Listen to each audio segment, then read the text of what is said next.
Hello दोस्तों। तो इस एपिसोड की शुरुआत भी वहीं से होती है जहाँ पे इसका लास्ट एपिसोड एंड हुआ था। तो अब हमारा ये वाला एपिसोड स्टार्ट होता है तो हम यांग काई को देखते हैं जो कि अपनी कल्टीवेशन की प्रैक्टिस कर रहा होता है। यांग खुद से कहता है कि मैंने एक वीक में 7th level of body tempering realm को भी ब्रेक थ्रू कर लिया है। अब ब्लैक मैजिक बुक ने मुझे नेक्स्ट चैप्टर में मार्शल आर्ट का एक नया सेट दिया है जिसका नाम है ट्रू यांग एनर्जी, जिसमें लिखा है कि अब मुझे किसी यांग एनर्जी की मदद से अपनी कल्टीवेशन प्रैक्टिस करनी होगी। इसे प्रैक्टिस करने के बाद मेरी बॉडी की स्पिरिचुअल पावर्स एनर्जी की ऑरा पहले से भी काफ़ी ज़्यादा इंक्रीज हो जाएगी और इसको कल्टीवेट करने के लिए ऐसी जगह जाना होगा जहाँ यांग एनर्जी ज़्यादा हो। पर फिलहाल मैं यहाँ बैठ के कल्टीवेशन कर रहा हूँ क्योंकि इससे ही मेरी यांग एनर्जी जल्दी जल्दी इंक्रीज हो जाएगी और इससे मेरी बॉडी की सेल भी काफ़ी स्ट्रांग होते जाएंगे और मेरी एनर्जी पहले से भी काफ़ी ज़्यादा पावरफुल हो जाएगी। अब यांग साथ ही साथ अपनी कल्टीवेशन भी कर रहा होता है जहाँ हम देखते हैं कि यांग कल्टीवेशन के बीच में उसकी यांग एनर्जी की कोर उसके पेट से बाहर आ जाती है और इस कोर पावर्स एनर्जी की वजह से ही उसकी स्पिरिचुअल पावर्स काफ़ी ज़्यादा स्ट्रांग हो रही होती है। वहीं यांग भी ऐसे देखकर काफ़ी खुश हो जाता है कि यांग एनर्जी तो काफ़ी ज़बरदस्त है। मेरे ये मार्शल आर्ट मूव इतना यूनिक है कि मैं खुद भी अंदाज़ा नहीं लगा सकता हूँ कि इसके कितने फ़ायदे मिलने वाले हैं मुझे।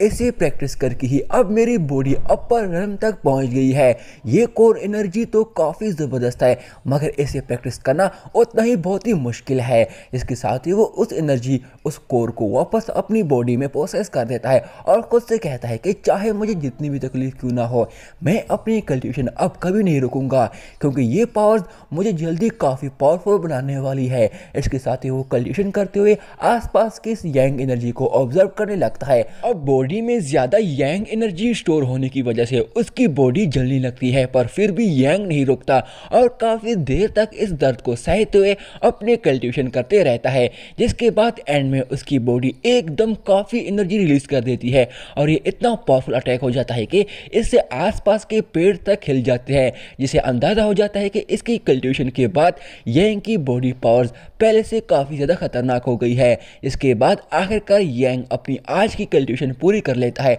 मगर उसकी बॉडी काफ़ी ज़्यादा हॉट हो गई होती है। इस वजह से कल्टीवेशन ख़त्म होती ही वो तुरंत ही अपना मुंह पानी में डाल देता है जिससे काफ़ी ज़्यादा भाप निकलती है। यांग सोचता है कि शुक्र है यहाँ पानी पहले से रखा था मैंने, वरना मेरा सर तो आज जलकर राख हो जाता। ये यांग एनर्जी काफ़ी पावरफुल है, भला ही मैंने अभी काफ़ी यांग एनर्जी ऑब्जर्व कर ली है मगर ये फिर भी कम है मेरी कल्टीवेशन के लिए क्योंकि यहाँ आसपास इतनी यांग एनर्जी नहीं होती जितनी मुझे ज़रूरत है। समझ नहीं आता कि मैं अपने ब्रेक थ्रू करने के लिए इतनी सारी यांग एनर्जी एक साथ कहाँ से लाऊंगा। जिसके बाद वो खुद से कहते हैं कि खैर मुझे रात का इंतज़ार करना होगा, रात के वक्त मुझे ये साफ दिखाई देगी और जहाँ मुझे ज़्यादा नज़र आएगी मैं वहाँ जाकर ब्रेक थ्रू करने के लिए अपनी कल्टीवेशन वहाँ करूँगा। जिसके बाद हम देखते हैं कि यांग अपनी घर की छत पर चढ़कर वहाँ बैठ जाता है और रात का इंतज़ार वहाँ बैठकर करता है क्योंकि वो खुद से कहता है कि यहाँ से मुझे काफ़ी दूर दूर तक सारी जगह नज़र आ रही है जिसे मैं आसानी से यांग एनर्जी देख पाऊंगा। यांग काफ़ी देर तक वहाँ बैठा होता है पर उसे कुछ भी नज़र नहीं आता तो वो सोचता है कि थोड़ी देर के लिए सो जाता हूँ, ऐसे तो मुझे यांग एनर्जी इतनी आसानी से नहीं मिलने वाली। कल मिस्टर मैंग के पास जाकर यांग एनर्जी का कोई ट्रेजर पूछूंगा, शायद ऐसा कोई ट्रेजर हो जिसमें काफ़ी ज़्यादा यांग एनर्जी स्टोर हो और मुझे ढूंढना भी ना पड़े। इसके साथ ही वो उठ जाता है और वापस नीचे उतरने लगता है कि तभी उसकी नज़र एक पहाड़ पर पड़ती है जहाँ से काफ़ी रोशनी निकल रही होती है। इसे देखकर यांग भी हैरान हो जाता है और यहाँ पे हमारा ये सीन चेंज हो जाता है जहाँ अब रात हो चुकी होती है। यांग उस जगह की तलाश में काफ़ी दूर तक आ गया होता है, तभी एक चट्टान पे लिखा होता है कि आगे ड्रैगन स्ट्रीम है। यांग उसे इग्नोर करते हुए उस एनर्जी की पहाड़ तक पहुँचता है और जैसे वहाँ पहुँचता है तो उसे पता चलता है कि ये सिर्फ यांग एनर्जी की सिर्फ रोशनी ही नहीं, ये तो पूरी यांग एनर्जी का एक बहुत ही बड़ा कुआं है और इस कुएं से ही यांग एनर्जी की रोशनी ऊपर आ रही है और इसी की ऑरा यहाँ यहाँ पर मुझे महसूस हो रही है। जिस पर वो खुद से कहता है कि मैंने सोचा नहीं था कि यंग एनर्जी मुझे यहाँ मिलेगी, और वो एक पत्थर उठाकर नीचे फेंकता है, जिसे पता चल जाता है कि नीचे यंग एनर्जी की लावा है।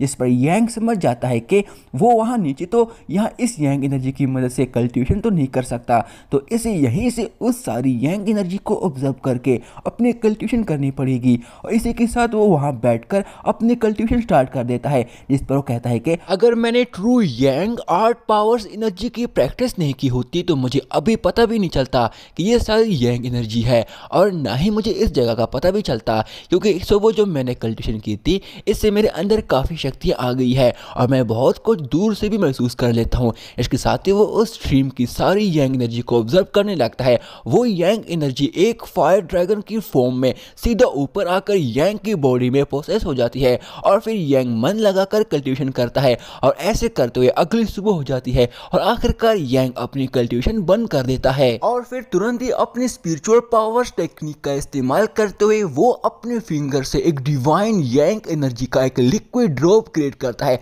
और फिर उठकर उसे चट्टान पे शूट करता है, जैसे एक ही अटैक से वो चट्टान डिस्ट्रॉय हो जाता है।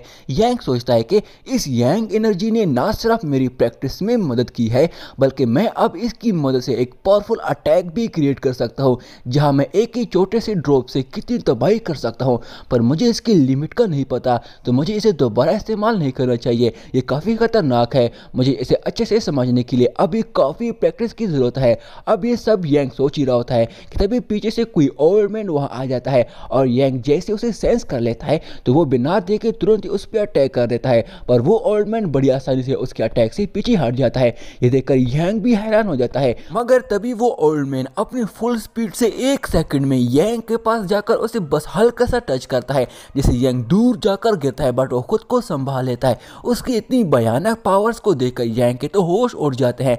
तभी वो ओल्ड मैन उसे कहता है कि इस उम्र में तुम यंग लिक्विड का इतना बेहतरीन अटैक कर रहे हो, इससे तो तुमने ऑलमोस्ट मुझ पे भी अटैक कर दिया था, क्योंकि तुम्हारी अटैकिंग स्पीड इतनी तेज है कि मानो तुम एक हेवन रेल्म का कल्टीवेटर हो।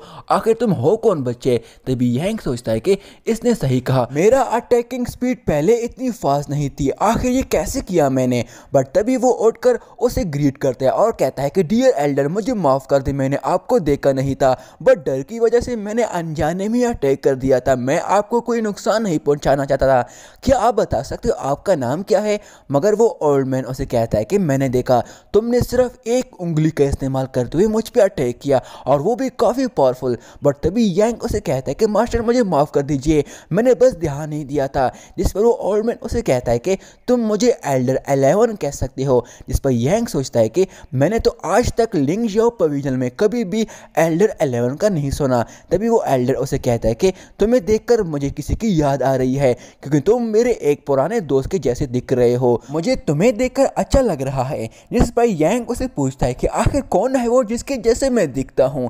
वो एल्डर उसे कहता है कि ये सब पुरानी बातें हैं। अच्छा, तो तुम यंग एट्रीब्यूट्स मार्शल आर्ट की प्रैक्टिस कर रहे थे? जिस पर यंग उसे कहता है कि सीनियर, क्या मैं पूछ सकता हूँ कि इस जगह में ही आखिरकार इतनी यंग एनर्जी एक साथ क्यों है? जिस पर वो एल्डर उसे कहता है कि इस जगह में लिंगजियाओ पवेलियन की सबसे स्ट्रॉन्गेस्ट यंग एनर्जी स्टोर हुई है। इसके बाद वो उसे बताता है कि 100 साल पहले एक मास्टर यहाँ ट्रेवल करके आया था। यहाँ पहले एक डीमन पैट्रियार्च हुआ करता था, जो कि यहाँ बहुत सारे मासूम लोगों को जान से मारा करता था।